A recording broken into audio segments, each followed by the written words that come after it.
Out of many religious founders, 4 such religions are founders, whose religions not only inspired the world in the past, but are influenced by some people in the same way.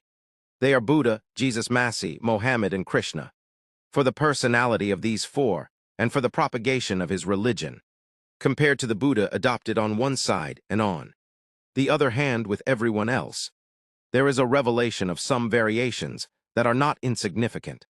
The first thing that makes Buddha unique with everyone else is renunciation of his personal greatness.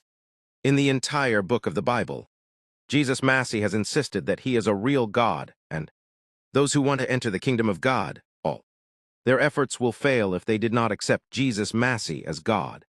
Mohammed proceeded even one step ahead. Like Jesus Masih, he also claimed that he had come to the earth as the prophet of God. But he further insisted that he is the last prophet of God. For this reason, he announced that those who seek liberation will not only have to consider them the prophet of God, but also have to accept that he is the last prophet. Krishna even moved one step ahead of Jesus Masih and Mohammed. They are satisfied only by becoming the prophet of God, or God only was not accepted. He also had no satisfaction in becoming the last prophet of Kuta. Not only this, he was not satisfied even by calling himself God. He claimed that he himself is the interview Parmeshwar, or Devadhitav, according to the belief of his devotees. Thus Buddha never did his ego to establish his personal reputation. He was born as a man's son, and he was satisfied in living an ordinary man and as an ordinary man. He was satisfied in giving his blast. He never talked about having any supernatural power to be his birth supernatural, nor did he show any miracles for the performance of his supernatural power. Buddha made a clear distinction between the guards and the salvation. Jesus Masih, Mohammed, and Krishna made themselves in the role of salvation. Buddha was satisfied only to play the role of guide. There is another distinction between these 4 religious institutions.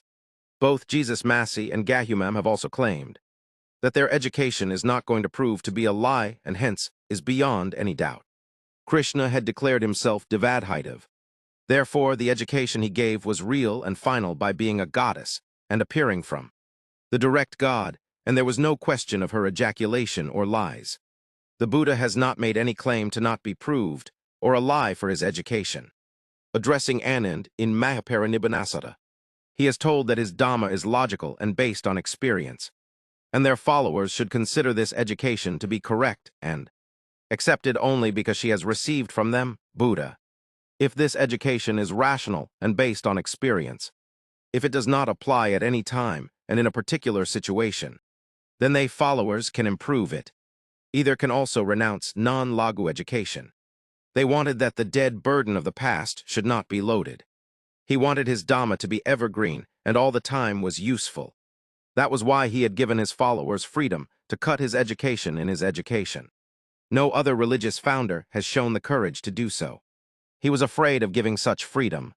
The reason was that he feared that by giving the freedom to the followers to improve their education, they should not use it to drop the structure and the structure.